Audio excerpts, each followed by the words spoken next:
Hi, everyone. Good morning. My name is Chrissy Saw. My pronouns are she, hers. I am a program associate on the people team at the foundation where we focus on economic justice. I'm so grateful to our principals for taking the time to join us today so that you can get a small window into what school leaders have been facing and how we in philanthropy can support them and their students. And as a former public school teacher, I'm so glad that we're having this conversation about investing in education. The Youth Access to Opportunity program, also known as YAL, was a 3-year pilot investment to support youth to be on a path towards economic well-being by addressing education equity.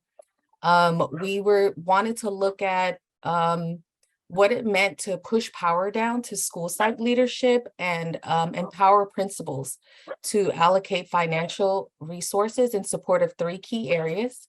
Sorry, my dog is outside. So we wanted to focus on positive school climate where students feel belonging and their social and emotional learning is prioritized along with academic learning. Teacher retention and support by looking at providing professional development and support for teachers to strengthen their practice, and college and career readiness, where we're preparing students to enter and succeed in post-secondary education and or career opportunities.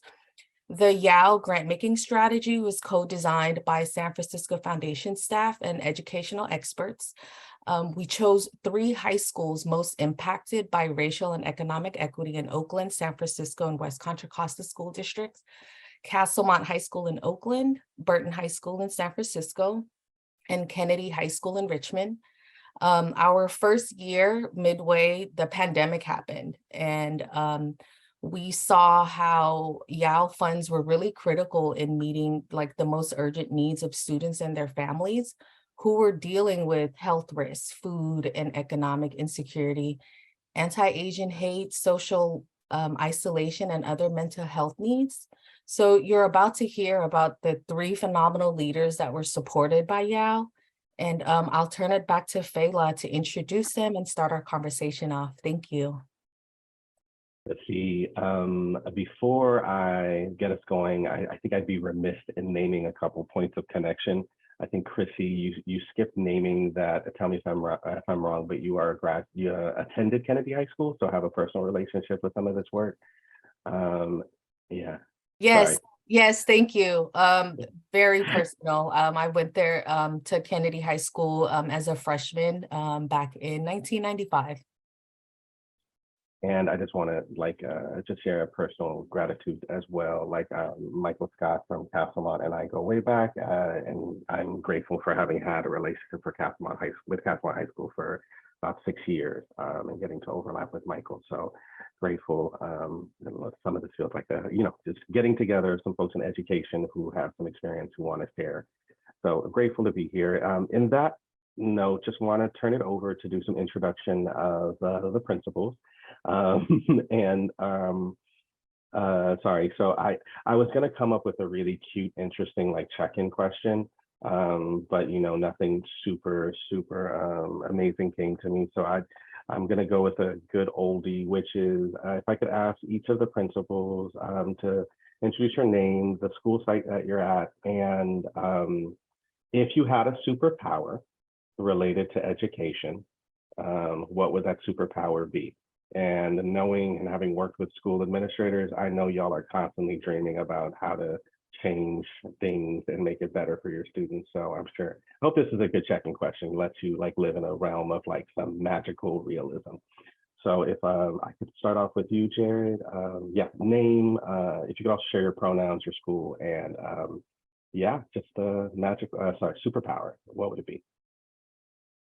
Well, thank you. My name is Jared Scott. Pronoun is he. I'm at Kennedy High School. I actually came in during the pandemic, and so this is my 3rd year at Kennedy. And if I had a superpower,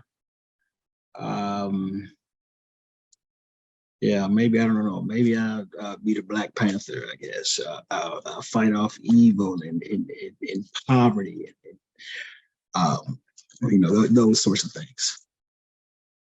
Thank you, Jared. Just for transparency, I asked you all the question because I like cannibalizing other people's superpower. I like that one. I'm gonna take that one, Jared. Like Black Panther. And then up next, could you do an introduction, please, Michael?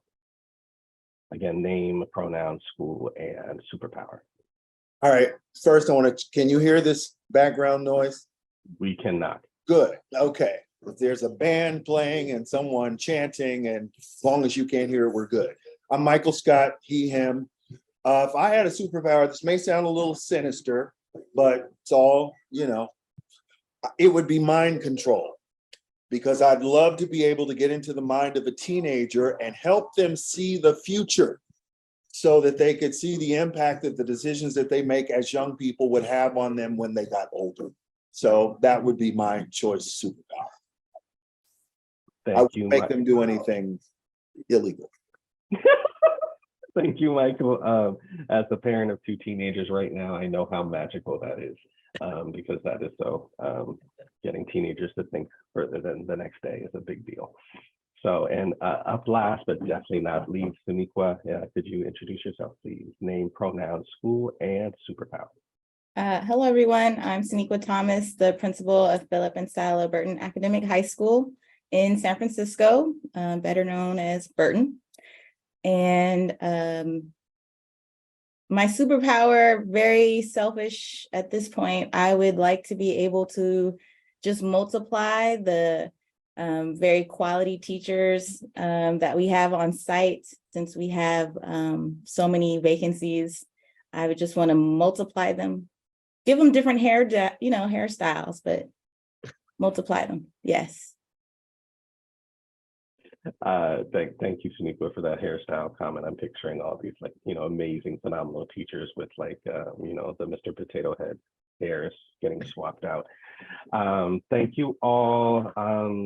And to start out the conversation and help ground all of us in kind of the larger context of this work, wanting to invite the 3 of y'all to just spend a couple of minutes talking about the current conditions and realities for students on the campuses that you are at.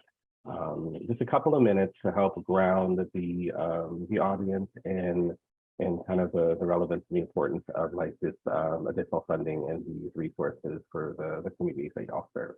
So if we can go a little bit out of order, Michael, if you could start us off, then we'll go to Suniqua, and then we'll finish off with Jared. All right, and repeat the question for me again. And again, I've got competing with a lot of noise. Yes, that band sounds like a good competition. So it's what are the current conditions when you think about Castlemont and the school community? What are the conditions that you want this audience to understand as we launch into this conversation? Got it. All right. Well, Castlemont is in a period of transition because 6 weeks from today, I will be retiring. So I have a co-principal who I've been working with all year to prepare for that transition. So that's one of the biggest things. But aside from that, I'll start with a couple of the biggest challenges that we've been facing. And we are still experiencing the impacts of the pandemic. Student attendance continues to be a real challenge. Just the idea of getting back into the groove of school and remembering what it was like to do school before the pandemic. That has been one of the things that we have worked hardest to deal with. I will say one of the things I'm most proud of is our teacher retention. So we've maintained a pretty stable staff over the last few years, which anybody who works in schools knows that is a real important factor in building community such that we can support in unity student success. So Castlemont is in a pretty good place right now. We are looking to continue to increase enrollment. We've done some really incredible recruitment for the next school year and have a really robust group of freshmen who have already committed to come to Castlemont next year. So that's been one of the things we've been working on for a few years. Of course, the teacher strike is happening now with school ending in 2 weeks. So that is the elephant in the room right now, trying to figure out what's going to happen with graduation and senior projects and final grades and all of that. So more than anything, that is top of mind for us. But aside from that, we have been really fortunate to be able to address many of the challenges, thankfully, through the support of the folks in this room. So if I'm sure I'll have an opportunity to say it later, but to say it now, it's great to see the faces that have made some of the really incredible changes and opportunities possible. So thank you all for that. Thank you, Michael. And I know you have a faux background, but at the same time, I recognize it as Castlemont. So you're at Castlemont with your fake Castlemont background. So thank you for that. And Suniqua, if we could pass on to you again, just sharing a little bit of at Burton, what are some of the conditions that are important for folks to understand contextually for students? I will agree with everything Mr. Scott just said. We are still recovering from not being in school for a whole year. I think the ramifications that we could not have known, we are seeing.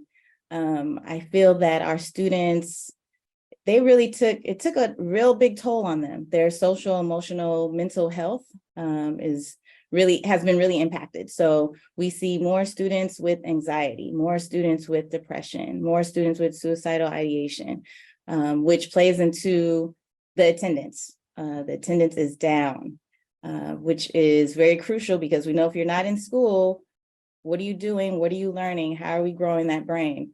So that's one thing. I think also we underestimate the impact that it had on our adults in the building, the staff. So we do have, I feel like more staff out utilizing those self-care sick days, which are important.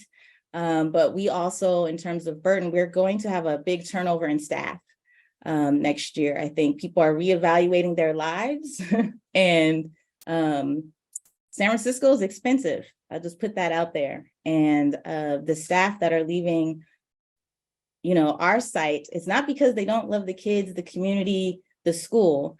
It's because they're reevaluating their life choices. So a lot of people are moving back home. They're not native to San Francisco or the Bay Area. Some people are leaving the district because they need more money. They want to stay and live in San Francisco. But like I said, it is not cheap.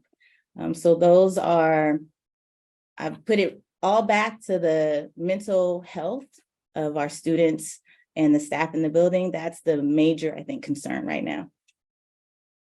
Thank you, Suniqua, for just visibilizing something that oftentimes doesn't get a lot of attention and time, which is the mental health and well-being of the whole community. Which, I've never been to Burton myself, but having been to lots of high school campuses in the last couple of years, folks are hurting, and the supports are sometimes not always there. So thank you. And last, Jared, if you could share again, contextually thinking about Kennedy, that's Dr. Costa, additional kind of conditions that'd be helpful for folks to understand.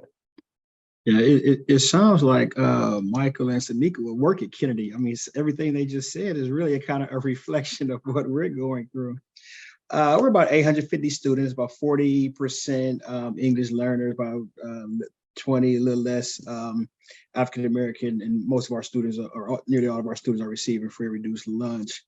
I think the impacted by teacher shortage, and I think in our district, we don't have subs. And I think when we talk about the mental health and the impact on adults, whereas for right now, I think we have about 10 teachers out or so, right, currently.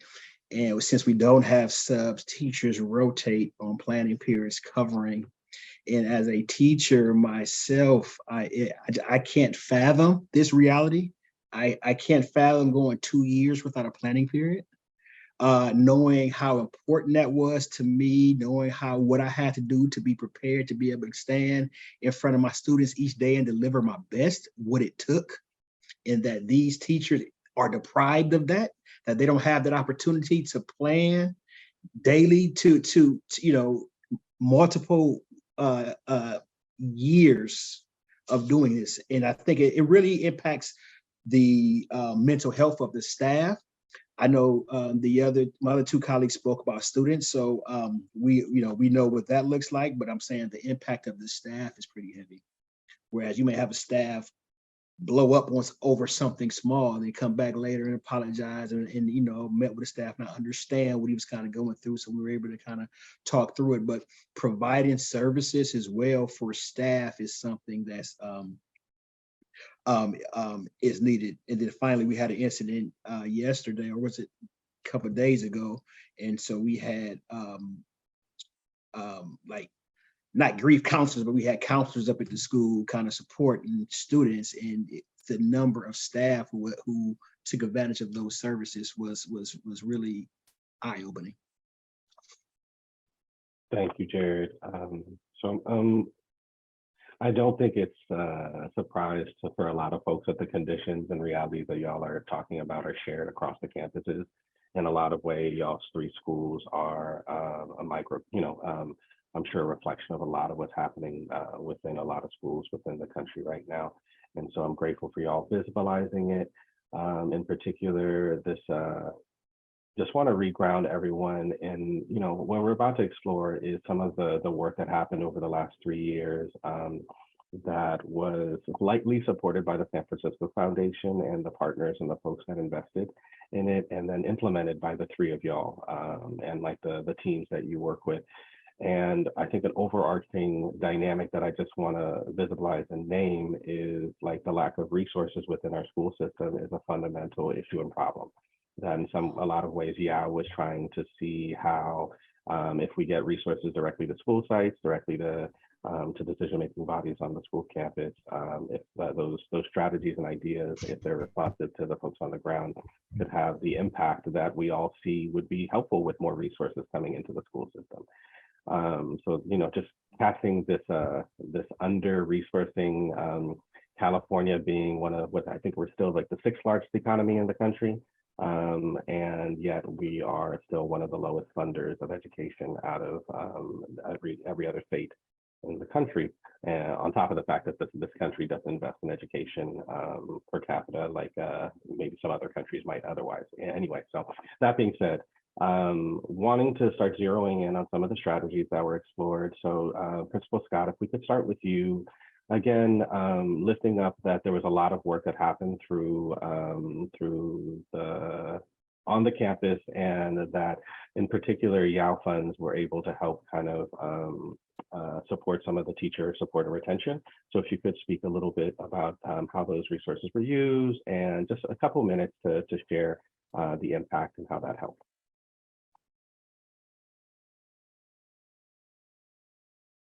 Well, if you could unmute, that'd be great. Thanks, Jim. All right. I was halfway finished. Okay. So the Youth Access to Opportunity grants funding was significant at Kennedy High School. One of the target areas that we used was teacher retention. And so we looked at a 2-tier approach. So looked at some of the reasons why teachers choose not to return. So looking at that, we looked at teacher development, as well as student engagement and supports. I know we've heard that there were challenges with students and used to be called discipline and those sorts of things. So we said, how do we engage students to address that? And then how do we develop teachers? So those were kind of the two-pronged approach. And just to mention that this grant was split into 2 principals. One principal started the grant, and then that principal left, and then I came in and finished off. So with the one thing that we were realizing that many of the teachers that we had at Kennedy, many were new teachers, or several teachers came from kind of the transfer rounds for teachers who left or were asked to leave other sites because of our high turnover. So one thing that we came to realize was that we would need to grow and develop our own teachers. So we used YOW funds in a couple areas. One was for instructional coaching, where where we provided release time for 2 teachers to be able to provide weekly meetings with new teachers. And one of the structured coach areas was directly targeted for new teachers. Co-planning times for teachers, weekly meetings with those teachers, an opportunity to kind of co-plan lessons. And so teachers can plan these lessons and with the coach and be supported with resources. And the coach would actually be able to go in to observe what's happening in those classrooms and be able to partner and provide feedback to some of these teachers, as well as operational components like work with the student information system. How do you access those resources, behavior systems, and those sorts of things. And additionally, instructional coaching was used with YAL funds for release time for teachers to really focus on our English learner population, have a significant growth in that area. The demographics have changed in Richmond. And so just to move along, just kind of as a result, we kind of increased and stabilized that retention where we were turning over nearly 50% every year to the point where we were retaining nearly 90% of our teachers. So based on that, these last few years, teachers have been returning to Kennedy. And as it relates to our support with our ELs, we reclassified one of our highest numbers of students this year, as well as we were approved for an Internationals Academy at Kennedy for next year. And I know I'm out of time, so I'll pause there. So that's one of the 2-tier approaches. Thank you, Jared. I think we're doing decent on time. So if you want to kind of keep going a little bit deeper, that's go for it. Yeah. Okay, and then the second approach, that second tier, was how are we engaging students and providing opportunities for students, because understanding that one of the main reasons that we heard from teachers for feedback was why teachers were leaving was discipline, school discipline, was how students are behaving in the classroom and so forth. So one of the ways in which we use YAL funds to provide release time for lack of a better word, culture keepers. So with these individuals will be able to provide support for students and be served more as an opportunity for that tier 1 intervention with students, and may be able to support if a teacher's having a challenge with a student in the class, may be able to pull that student, work with that student, counsel with that student, and then be able to have that student re-enter that classroom. And so we also provide a release time for a PBIS coach to ensure that we had multiple celebrations for students, like Students of the Month, ice cream socials for students who are doing well, for students who were honoring and living those values that we have for our school. And so as a result, we're seeing a lot of work that was done over those last couple of years come into effect this year. And so this year, our behavior, our out of school suspension, fighting, all those numbers decreased significantly, whereas within the last couple of weeks, we were recognized at a Board of Education meeting for having one of the safer schools, safer high schools in the district. So a lot of the work that was done with the YAL funds, we're starting to see a lot of that, a lot of those results now. I forgot to mention this on the front end, Jared. I think or everybody on the format of like a panel like this, it's hard to get the reaction from the crowd, because when you shared some of those successes, like I know for me, it was like so inviting folks to use like the emojis reactions to just celebrate, because I think there's definitely celebratable, or just to affirm. And so I just want to punctuate a little bit of what I heard. Jared, you talked about going from a 50% retention rate to a 90% retention rate. Did I hear that right? Yes, you did. Ooh, sorry. I just want to celebrate that again, having worked on high school campuses in the Bay Area, like that's huge. And so one thing I want to just lift up and surface from what you shared was one of the dimensions dynamics that I know is guiding a lot of our grant making, and I think was fundamental with YAL, is about centering folks who are closest to the condition. And so the way you just talked about like your strategies, really empowering students, really empowering teachers to do what they need, to get what they need, and to guide and lead like the transition and the support and the solution. And then the last thing is I just want to weave in from the check-in introductory activity, I remember, I think it was Charlie naming that piece about the importance of like quality teachers in young people's journey. And so I'm grateful to just celebrate that the YAL funds were able to support teachers who are trying to do the best that they can, but oftentimes are not getting the support that they need. I want to just also surface, you said, sorry, the term prep period, of how like teachers would go 2 years without having a, sorry, I know the terminology changes from school site, but just for folks who don't understand that, that's just that dynamic of teachers needing then to prep for all their classes at home on their own time, which if anybody knows the life of a teacher, it's already overwhelming. So if you're taking all that home because you don't have a class period to really prep, it's that much harder. So thank you so much, Derek, for kind of laying out the impact. And then really quick, Michael or Shaniqua, anything to add around teacher support and retention? And just again, to surface for everybody watching, the each of the sites like use the resources and focus them in different ways based on the needs of that site. So teacher support and retention is something that's happening across all the sites, I'm sure, yet may not have necessarily been a focus of YAL and the YAL funding. So I think my understanding is nothing on this tip. Michael, Shaniqua, anything to add before we move on? Only very similar to what Mr. Scott explained is we did a very similar thing around teacher coaching, because I agree 100%. One of the reasons that teachers don't stay is because they don't feel supported.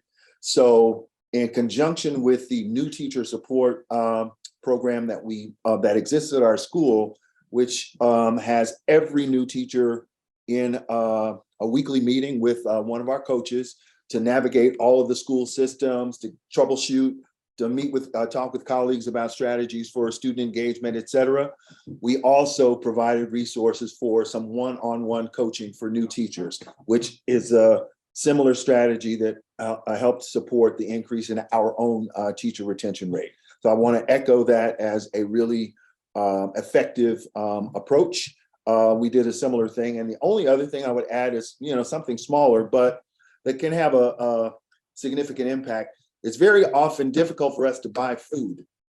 And so to celebrate teachers, periodically, it's just an opportunity for teachers to come together and have a delicious catered meal as opposed to the milk and graham crackers from the cafeteria.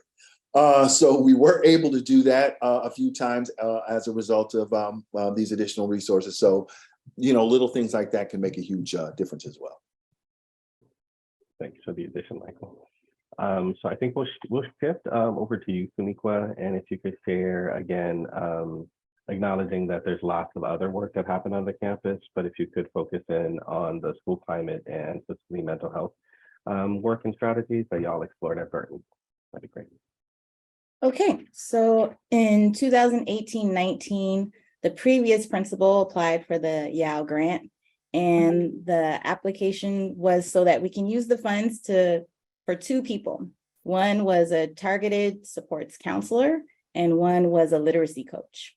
And the hope was that the targeted supports counselor would specifically work with our students who are African-American students, our Polynesian students, and Latinx students who needed a point person, a go-to person. I believe that every student on campus needs that adult that they can go to that can help them navigate this system. And so that's what we funded. 2019-20 was my first year as principal. So we had the targeted supports counselor and we had the literacy coach. Unfortunately, the literacy coach, it didn't work out. I think when you're funding positions, it's not just the position, it's also the person in that position because they make the position go. At the end of 2020 school year, as you all know, we shut down. And so the following year, we didn't return back to school. And over that summer before we started, I said, I don't think we need a literacy coach. What we really need is another social worker. We have a wellness center here at Burton, and one social worker is the coordinator of that wellness center. So they coordinate CBOs that provide us therapists. We have a school nurse. We have sexual reproductive health clinic. They run groups for students that are referred that need the social emotional support. So going into the year of no school, thankfully, we had two social workers, one provided by the district and one provided by the YAL grant, thankfully. And we still had our targeted support counselor, which was awesome because we did home visits, especially at the beginning of the year, which was crucial. One, because we were providing resources, the Chromebooks, any sorts of school supplies, things that kids needed. But it was eye-opening because we were actually able to see, myself and the additional social worker, we did house visits together. We were actually able to see what our kids were experiencing during distance learning. It's one thing when you're on the Zoom and you're in the class or visiting classes on Zoom. It's another thing when you visit the home and you're finding out this kid isn't on Zoom because of A, B, C, and D, things that you can't even imagine. School was not the priority. We were in a crisis. So I'm very grateful we had the social worker for the 2020-21 school year. Last year, coming back, the first social worker left the district. And so, of course, I'm glad I had another social worker that was willing to stay on. And I used the funding to get another social worker, thankfully. In regards to our targeted support counselor, we were able to hire her on as a counselor. We have a counselor for each grade level. And so we hired a new targeted supports counselor. So still the same positions, but last year was very difficult. Coming back to school last year, I would say I probably have a little trauma around last year. Sorry, that's our bell.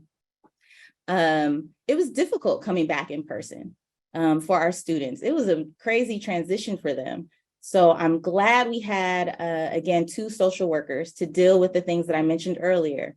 The students going from being very isolated back into being in person, but everyone's still wearing masks, not being able to see people's emotions, smiles, all those things. I played a very, again, we underestimate the impact that had on the students in the building and the adults.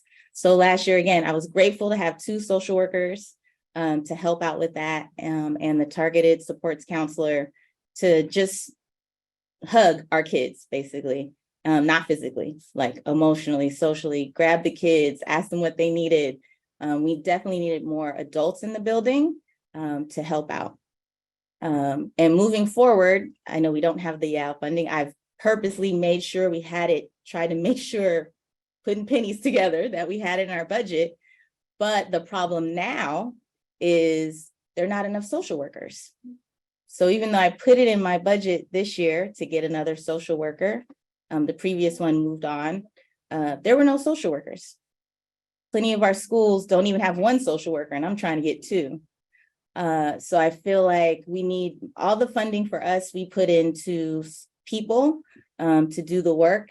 But right now, like I said before, even with teachers, we can't find the people to do the work. I think I'm out of time.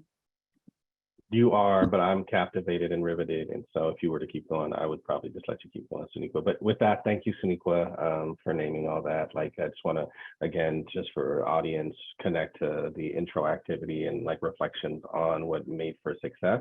And you spoke a lot to this, like connection, relationships, and support, and how important that is, and how much the additional resources, even like a little bit, can go a long way to like support young folks.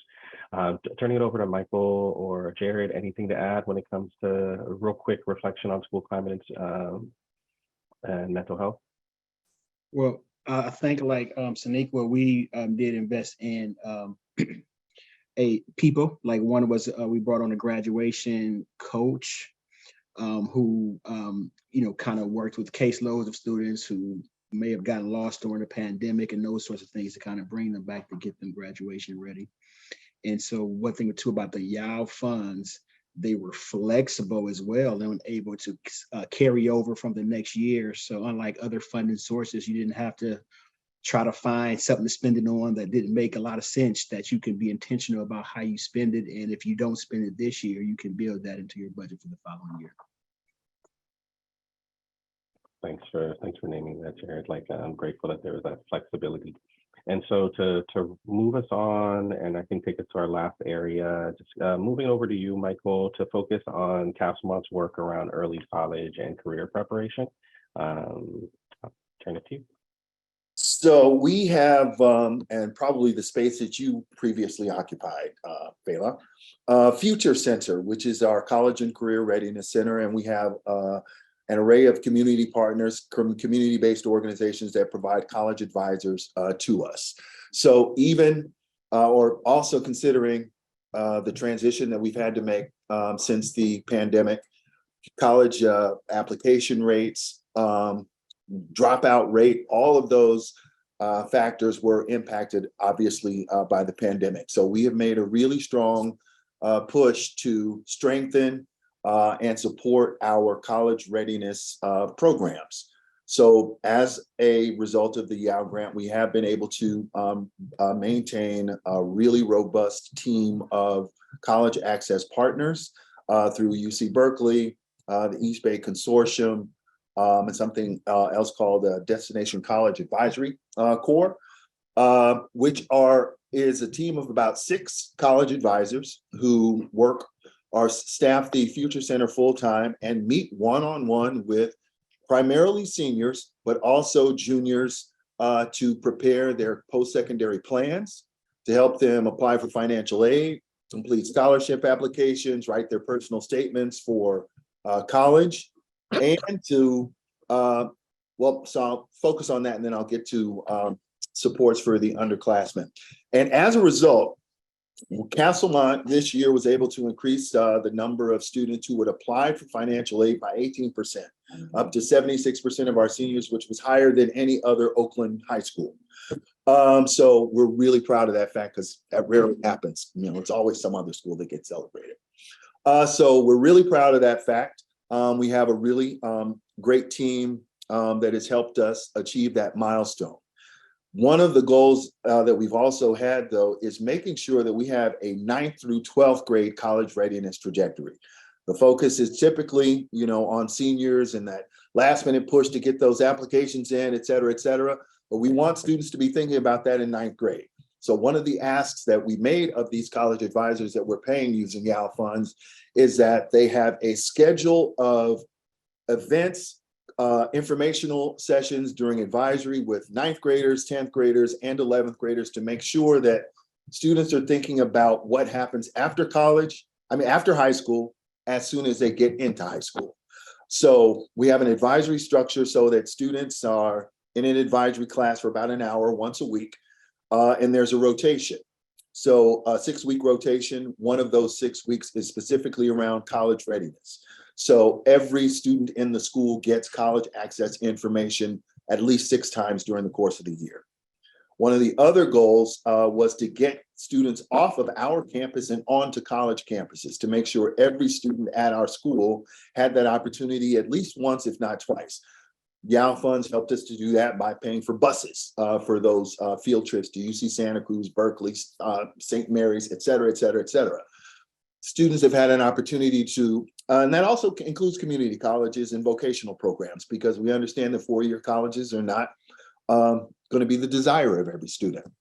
So many work-based learning types of opportunities that have been made possible as a result of the work of the college access team. And so we're, again, in a really good place in terms of momentum toward increasing the number of students from who are going to 4-year schools, the number of students in our international program who are beginning to pursue post-secondary education as well. About 25% of our students are from other countries. So they're typically called newcomers by the district, but we call it our international program. They're primarily students from Central America and Mexico, lots of students from Guatemala, but many of them come to us as 17-year-olds and they're 9th graders. So obviously that they're not going to stick around until they're 21 to graduate from high school. So that really trying to work to reduce the dropout rate among that population by providing this post-secondary information, letting them know what the opportunities are in 2-year and 4-year colleges and vocational programs to help them stick it out to finish that, to get that high school diploma has been a real focus of that team as well. So there is one college advisor who works expressly with that particular population of young people. And we were able to double the number of international students on track to graduate as a result of that work. So the college readiness landscape is vast, but because of the resources provided by YAL, we've been able to make some really good headway in that regard. Thank you, Michael. And so want to turn over to the other two of you to see if you have anything you want to share when it comes to college readiness, college and career preparedness in terms of any work that came out of YAL at either of your sites.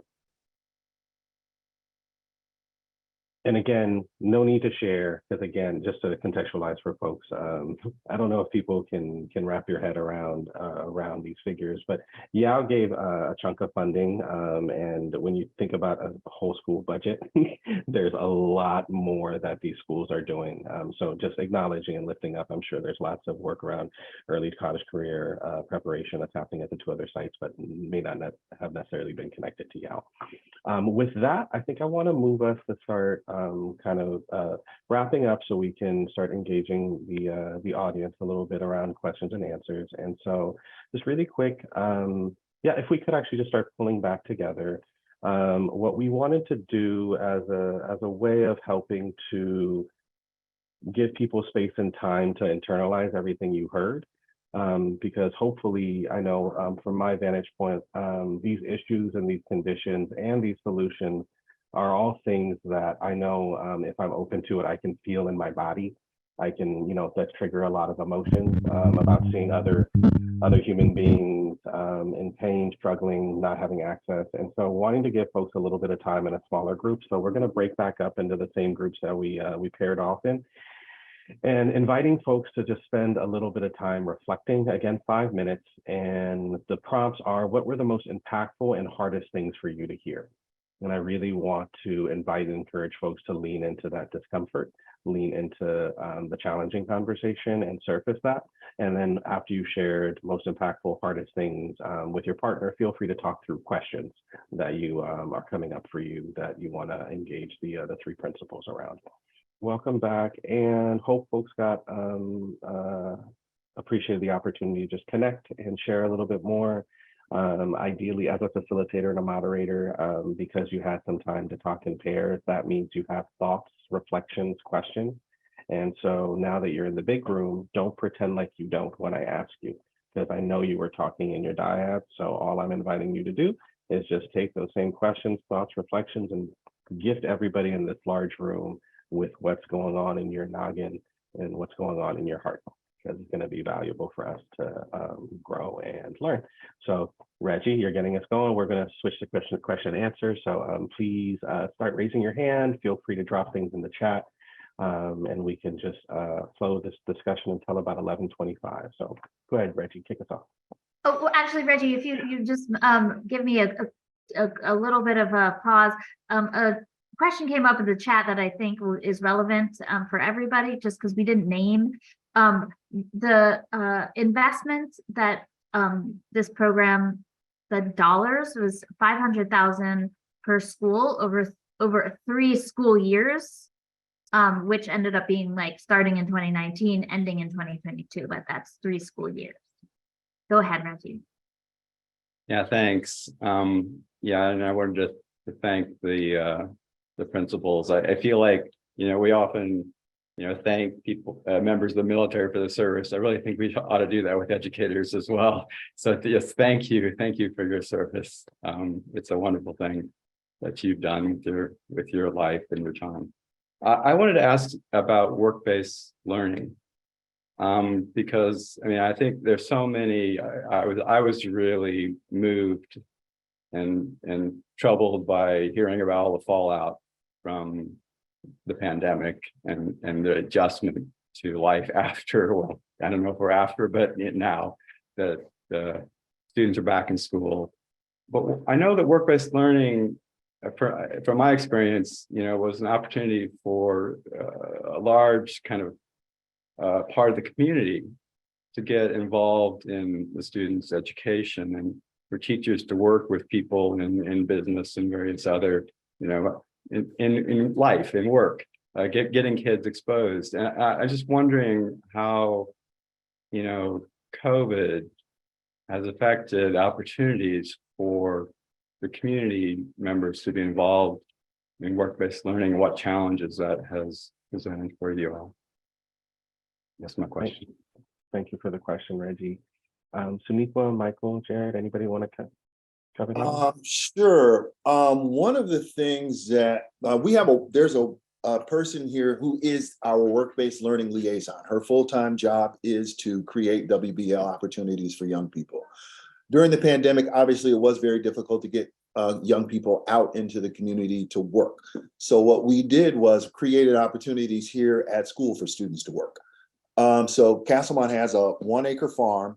We grow lots of produce and feed the community, have learning activities happening out there as part of our Sustainable Urban Design Academy. And so we have what's called a Castle Works program, which pays students to work here on campus on the farm. So whether that's harvesting or planting or whatever it is they do out there, that pays students to do that. One of the other opportunities that we invested in using YAL funds, which wasn't necessarily a WBL thing, but it was an opportunity for students to earn money during the pandemic, which was to re-engage students. So it was something called Reignite. We are the Castlemont Knights. And what it did was reached out to students who were completely disengaged from school and offered them stipends for, one, improving their attendance or maintaining a certain level of attendance, and meeting one-on-one with a mental health or care manager sort of person to check in each week. So students were able to earn, not large amounts of money, but maybe $100, per session that they attended, simply for re-engaging in school. Since we've come back from the pandemic, we have been able to kind of ramp up our WBL opportunities again. So there's a multitude of internships that students are going to be involved in this summer. The hospitals, fire department, paramedics sort of training. So that is a huge focus for our school, and we are now getting back to the point where we were before the pandemic in more traditional WBL opportunities. Thank you, Michael. Just lifting up that from my knowledge, I know Castlemont has a pretty robust program when it comes to that side of things. Jared, Suniqua, anything to add, or are you okay to move on to the next question? Yeah, we, similar to what Michael said, we, through our college career center, we have partners there as well. And I think one of which was supported through YAL funds, which kind of helped to kind of coordinate those internships and site visits, job visits, and those sorts of things. So, and that's also connected kind of through our pathway program. So trying to align those experiences with the pathways that that the students are enrolled in. Like, for example, a health pathway, trying to align those internship site visits to kind of health careers and so forth.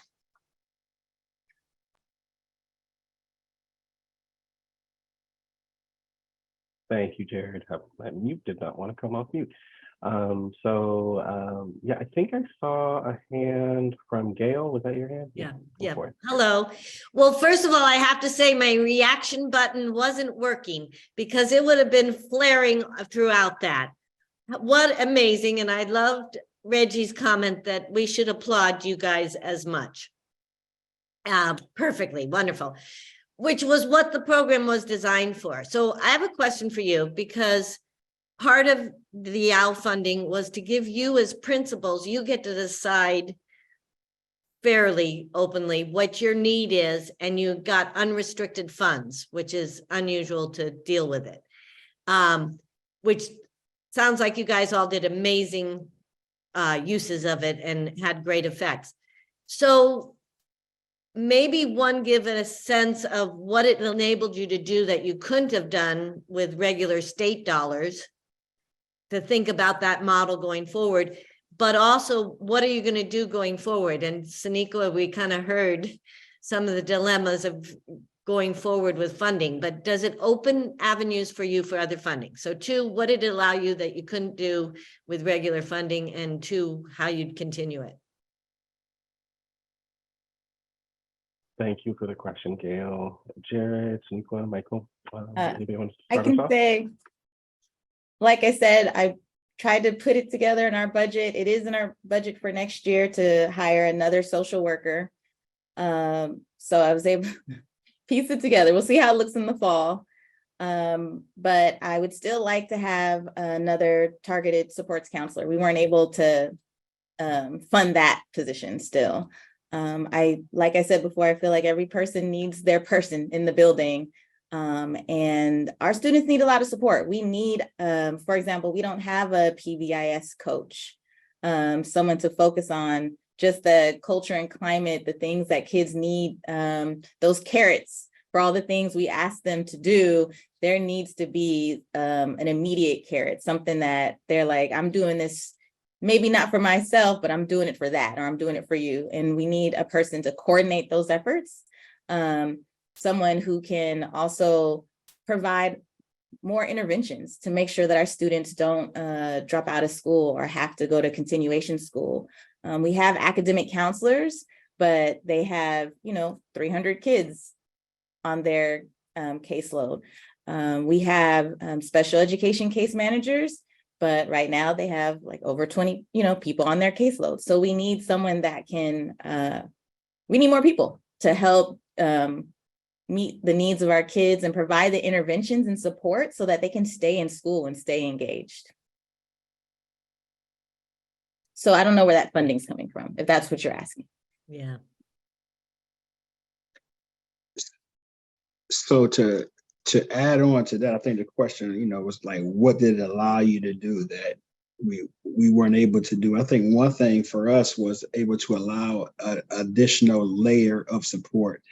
Like at our, the way we're set up, you have like administrators, your principal, 2 assistant principals, right? Then you have teachers, right? And so, counselors and CSO. So if let's say there's some tier 1 support that's needed under this culture and climate support, where does a kid go? Who can't, I think Sonequa just mentioned, can't go to the counselors. The counselors are, so what happens?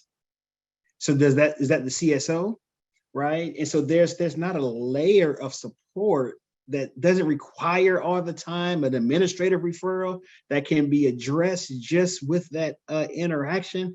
And so that's what the YAL funds did for us. It allowed us that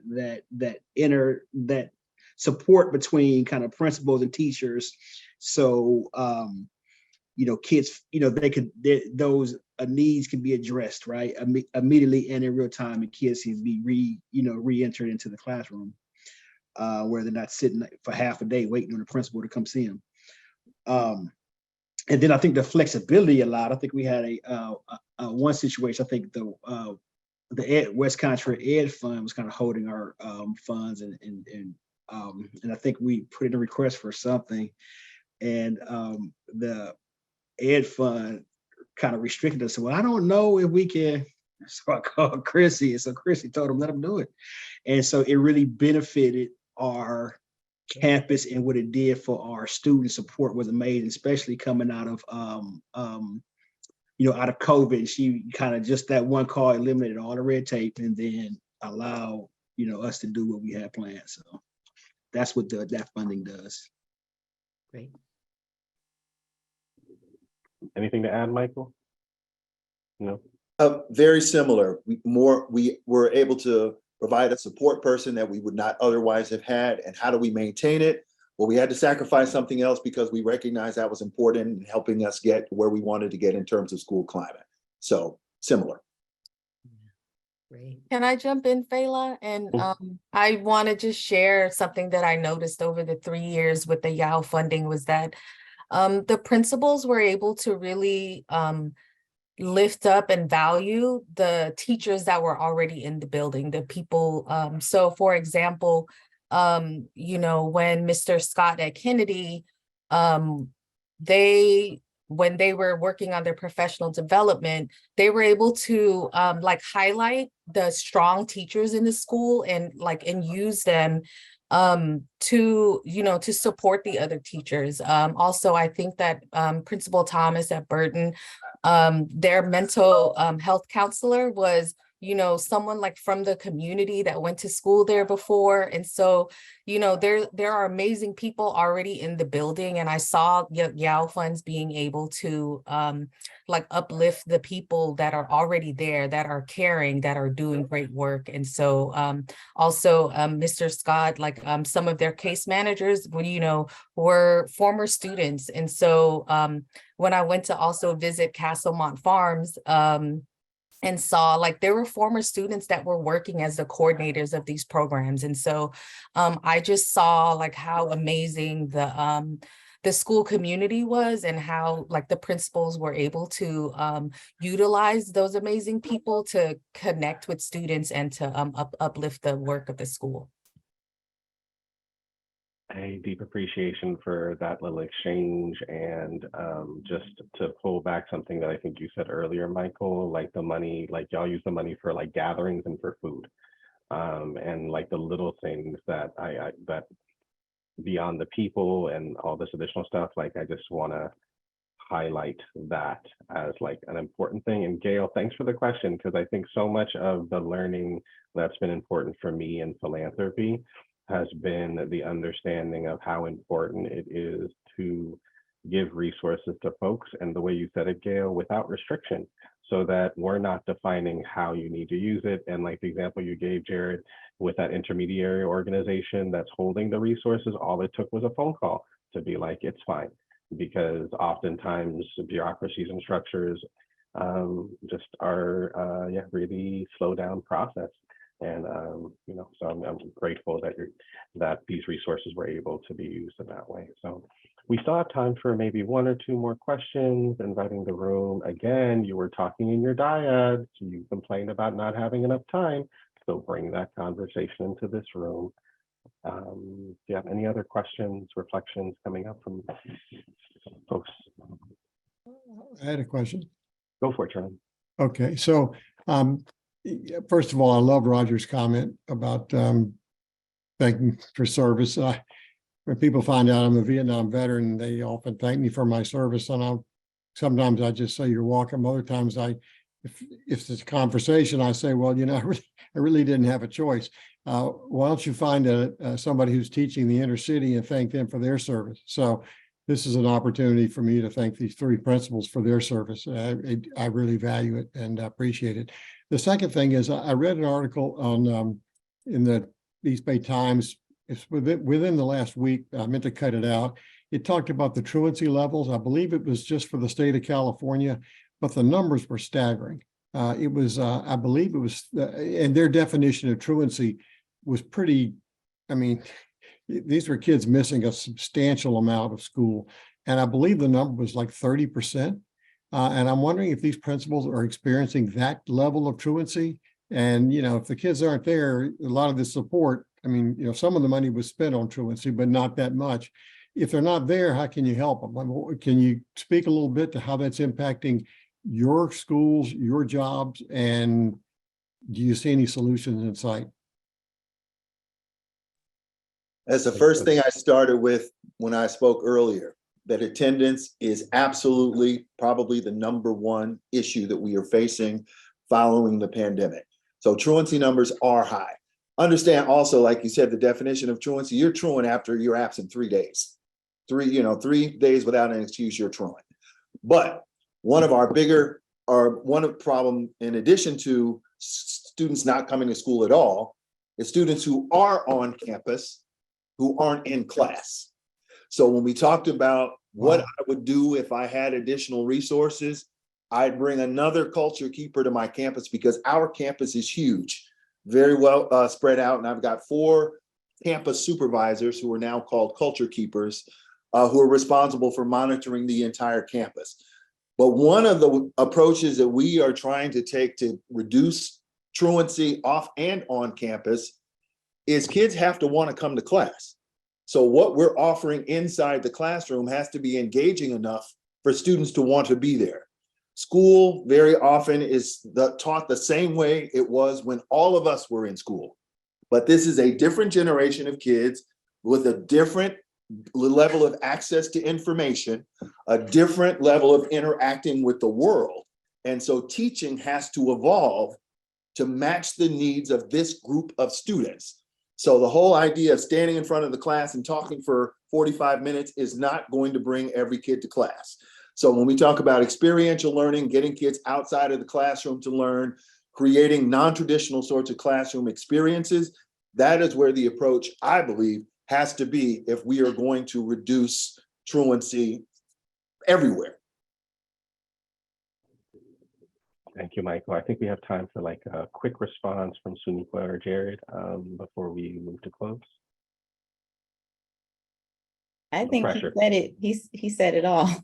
Yeah, I was about to like kicking it over to y'all. I was like, Michael, just like boom. It was, yes, thank you, Michael. So with that, I just want to express my gratitude and appreciation for being able to share the space with the three of y'all.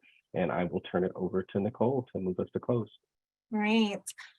Wow, I am so inspired by the leadership of these three principals that we've just heard from. You know that this involves countless hours, love, passion, commitment to our students, and are really doing an incredible lift on behalf of this community to make sure that our students are thriving in the classroom and beyond.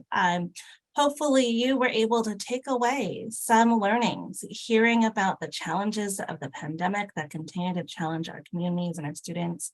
Hopefully you heard about the challenges around attendance and retention, and where there are opportunities. I was so inspired to hear the statistics of how we're able to transform schools and communities based on investments of unrestricted dollars, and that you heard from the principal that it took time. So these themes for us as donors and funders around how prolonged investments over multiple years is so critical.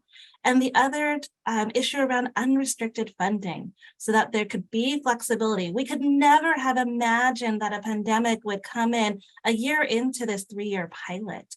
And without that flexibility to pivot and trust our principals to say, yes, we believe and trust that you know what is needed on the school site, that we allow for that flexibility to meet the needs of the students in that moment in time. You've heard from each of them that the needs continue. We are pleased to be able to provide a give guide to each of you that'll get dropped in the chat. It'll link to our website that'll include the principals' schools as well as organizations that they worked with to continue to support after this event. I'll also encourage you to check out in the chat a quick link to an evaluation for you to complete. And in closing, would love to invite you to join me in thanking Suniqua, Jared, and Michael for sharing their valuable time with us at a critical time at the end of the year when a lot is going on in community and on the school sites. And for those of you who would like to continue the conversation, our SFF staff will stay a little bit longer in case you'd like to ask us any other questions. Would love to also close in thanking my colleagues, Fela, Chrissy, Sophia, Ali, and others who have been working both in the front of the camera and behind the scenes to make sure that this event could be successful. So again, thank you to our principals, Michael Scott at Castlemont, Cynthia Thomas at Burton, and Jared Scott at Kennedy. We appreciate you all so much, and there's no amount of thanks that can truly appreciate all the work that you do. So thank you and have a wonderful day.